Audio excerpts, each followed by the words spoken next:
ফেললে তাকে এটা ওটা সেটা দিয়ে আবার তাকে জন্মগ্রহণ করালে, এটাকে ভোগ দেহ বলা হয়। বৃত্রাসুর কি বলেছিলেন? যখন দেবরাজ ইন্দ্র বৃত্রাসুরকে নিধন করতে বজ্র তুলেছেন, বৃত্রাসুর বলছেন একটু দাঁড়ান, ষষ্ঠ স্কন্ধের কথা, যে আমি মৃত্যুকে একটু বরণ করার চেষ্টা করি। আরে হতভাগা, মানুষ মৃত্যুকে ভয় পায়, তুই কি বরণ করে দেখি কি করি অসুরটা। এই বলে দেবরাজ দেখছেন যুদ্ধক্ষেত্রে বৃত্রাসুর নত জানো এই নিষ্ঠ দেবতার কাছে প্রার্থনা করছেন। আর বৃত্রাসুরের এই স্তুতি প্রার্থনা শুনে দেবরাজ ইন্দ্র বলে না, তোমাকে হত্যা করবো না। বজ্রের নামিয়ে রাখলেন। বৃত্রাসুর দেখলেন যে উনি যদি আমাকে হত্যা না করেন, এই অসুর দেহটা আমার অনেক দিন থাকবে, আর এই দেহটা থাকা মানে আমি পাপ করতে চাইব। সংঘাত সঞ্জায়তে কাম, কামাদ ক্রোধ ভিজায়তে, ক্রোধাদ ভবতি সম্মোহ, সম্মোহাৎ স্মৃতি বিভ্রম, স্মৃতি ভ্রংসাৎ বুদ্ধিনাশ, বুদ্ধিনাশাৎ প্রণশ্যতি। সংঘাত সঞ্জয়তে কাম, সঙ্গ থেকে কামনার উদয় হবে।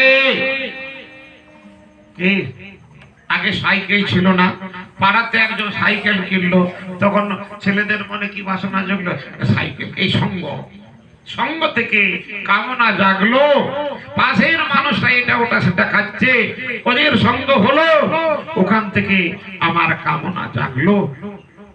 আর কামনা বাধা প্রাপ্ত হলে ক্রোধ হবে, ক্রোধ থেকে ক্রোধাৎ ভবতি সম্মোহ, সম্মোহাৎ স্মৃতি বিভ্রম, স্মৃতি ভ্রংসাৎ বুদ্ধিনাশ, বুদ্ধিনাশাৎ প্রণশ্যতি। ঠিক আছে, তাহলে কি হলো না, বললে যে মাতা পিতা তারা কামনা করে থাকেন আপনার প্রতি ওইটা আমাকে প্রসাদ দেবে, আর আপনি কি করলেন, তাকে এটা ওটা সেটা দিয়ে দিয়ে গন্ডগোল কাণ্ড করে দিলেন।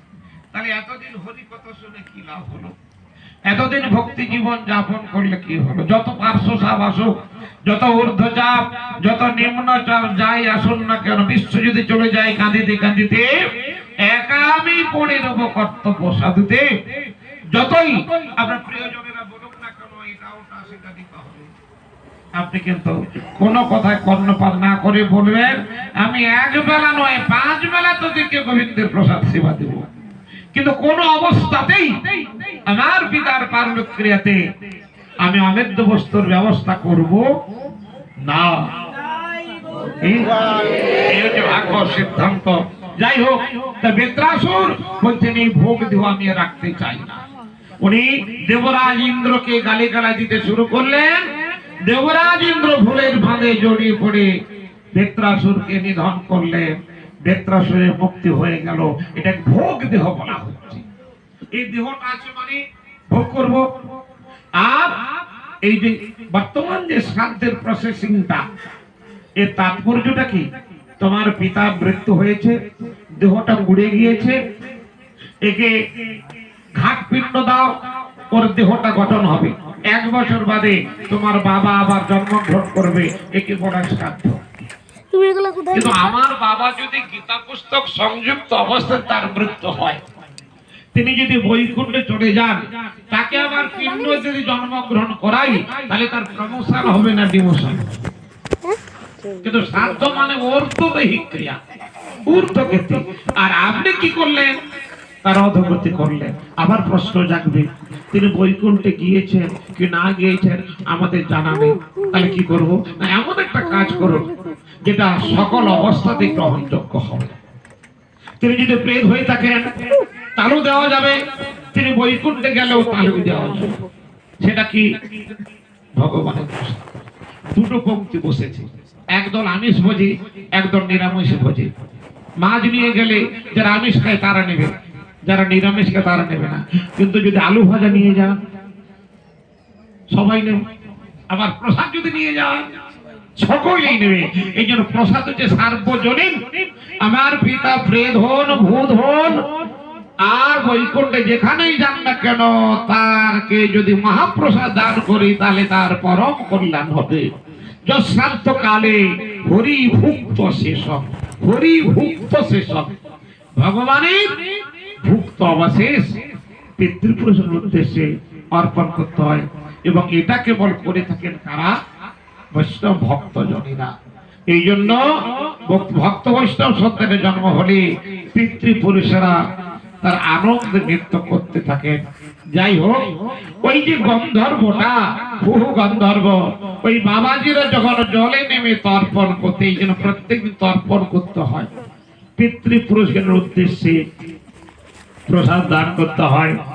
তখন ওই গন্ধর্ব সন্তানটি দূর থেকে ডুবে এসে দেবল ঋষির পায়ে ধরে টান দিলেন। উনি গেলাম রে বলে চিৎকার করে ডাকায় উঠলেন।